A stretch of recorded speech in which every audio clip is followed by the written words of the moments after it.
ಸ್ನೇಹಿತರೆ, ಇಂದು ನಾನು ಶ್ರೀಮಂತರು ದುಡ್ಡಿನ ಬಗ್ಗೆ ಯಾವ ಬಗೆಯ ಸಿದ್ಧಾಂತಗಳನ್ನು ಹೊಂದಿರುವರು ಎಂಬುದನ್ನು ದುಡ್ಡಿನ ಬಗ್ಗೆ ಇರುವ ಒಂದು ಅದ್ಭುತವಾದ ಪುಸ್ತಕ ದ ಸೀಕ್ರೆಟ್ಸ್ ಆಫ್ ಮಿಲಿಯನೇರ್ ಮೈಂಡ್ನಿಂದ ಹೇಳುವವನಿದ್ದೇನೆ. 1. ಶ್ರೀಮಂತರು ದುಡ್ಡಿನ ಆಟವನ್ನು ಗೆಲ್ಲುವುದಕ್ಕೋಸ್ಕರ ಆಡುತ್ತಾರೆ, ಆದರೆ ಬಡವರು ಹಣದ ಆಟವನ್ನು ಸೋಲಿನಿಂದ ಉಳಿಯಲು ಆಟವಾಡುತ್ತಾರೆ. ಅಂದರೆ ಶ್ರೀಮಂತರು ದುಡ್ಡಿನಿಂದ ದುಡಿಯಲು ಬಯಸುತ್ತಾರೆ, ಆದರೆ ಬಡವರು ದುಡ್ಡನ್ನು ಉಳಿತಾಯ ಮಾಡಲು ಬಯಸುತ್ತಾರೆ. 2. ಶ್ರೀಮಂತರು ಶ್ರೀಮಂತರಾಗುವ ಕುರಿತು ಸಮರ್ಪಣಾ ಭಾವವನ್ನು ಹೊಂದಿರುತ್ತಾರೆ, ಆದರೆ ಬಡವರು ಶ್ರೀಮಂತರಾಗಲು ಬಯಸುತ್ತಾರೆ. ನೀವು ಜೀವನದಲ್ಲಿ ರಿಚ್ ಆಗಬೇಕಾದರೆ ಜೀವನದಲ್ಲಿ ಯಾವಾಗಲೂ ಹಣದ ಬಗ್ಗೆ ಪಾಸಿಟಿವ್ ಆಗಿರಬೇಕಾಗುತ್ತದೆ, ಆದರೆ ಬಡವರು ಯಾವಾಗಲೂ ಹಣದ ಬಗ್ಗೆ ಪಾಸಿಟಿವ್ ಆಗಿರುವುದಿಲ್ಲ.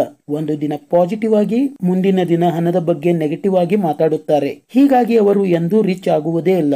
3.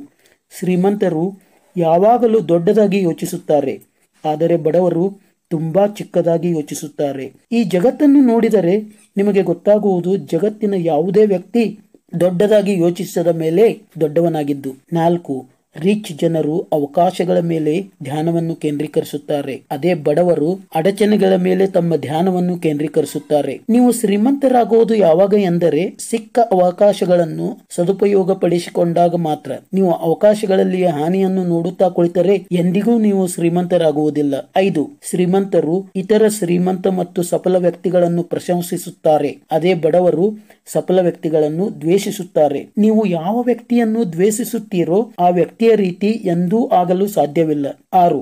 ಶ್ರೀಮಂತರು ಯಾವಾಗಲೂ ಸಕಾರಾತ್ಮಕ ಮತ್ತು ಸಫಲ ವ್ಯಕ್ತಿಗಳೊಂದಿಗೆ ಇರುತ್ತಾರೆ, ಬಡವರು ನಕಾರಾತ್ಮಕ ಮತ್ತು ಅಸಫಲ ವ್ಯಕ್ತಿಗಳೊಂದಿಗೆ ಕಾಲ ಕಳೆಯಲು ಇಚ್ಛಿಸುತ್ತಾರೆ. ಶ್ರೀಮಂತರು ಸಫಲ ವ್ಯಕ್ತಿಗಳಿಂದ ಕಲಿತು ಸಫಲರಾಗಲು ಬಯಸುತ್ತಾರೆ, ಅದೇ ಬಡವರು ಯಾವಾಗಲೂ ಸಫಲ ವ್ಯಕ್ತಿಗಳಿಂದ ದೂರವಿರಲು ಪ್ರಯತ್ನಿಸುತ್ತಾರೆ. 7. ಶ್ರೀಮಂತರು ತಮ್ಮ ನೆಟ್ ವರ್ತ್ ಮೇಲೆ ಧ್ಯಾನವನ್ನು ಕೇಂದ್ರೀಕರಿಸುತ್ತಾರೆ, ಬಡವರು ಕೇವಲ ತಮ್ಮ ಸಂಬಳದ ಮೇಲೆ ಧ್ಯಾನವನ್ನು ಕೇಂದ್ರೀಕರಿಸುತ್ತಾರೆ. ಒಬ್ಬ ಶ್ರೀಮಂತ ಸಮಾಜದಲ್ಲಿ ಗುರುತಿಸಿಕೊಳ್ಳುವುದು ತನ್ನ ನೆಟ್ ವರ್ತ್ ನಿಂದ. ಅವರು ಯಾವಾಗಲೂ ಪ್ಯಾಸಿವ್ ಇನ್ಕಮ್ ನಿಂದ ದುಡ್ಡನ್ನು ಮಾಡುತ್ತಾರೆ, ಅಂದರೆ ಕೆಲಸ ಮಾಡದೇ ದುಡ್ಡನ್ನು ಮಾಡುತ್ತಾರೆ. 8. ಶ್ರೀಮಂತರು ತಮ್ಮ ದುಡ್ಡನ್ನು ತಮಗಾಗಿ ತುಂಬಾ ದುಡಿಯುವಂತೆ ಮಾಡುತ್ತಾರೆ, ಅದೇ ಬಡವರು ಹಣಕ್ಕಾಗಿ ತುಂಬಾ ದುಡಿಯುತ್ತಾರೆ. ಶ್ರೀಮಂತರು ಬೇರೆಯವರನ್ನು ತಮ್ಮ ಕಾರ್ಖಾನೆ ಇಂಡಸ್ಟ್ರೀಸ್ಗಳಲ್ಲಿ ದುಡಿಯುವಂತೆ ಮಾಡುತ್ತಾರೆ, ಅವರ ಬೆವರಿನ ಹಣದಲ್ಲಿ ತಾವು ದುಡ್ಡನ್ನು ಗಳಿಸುತ್ತಾರೆ.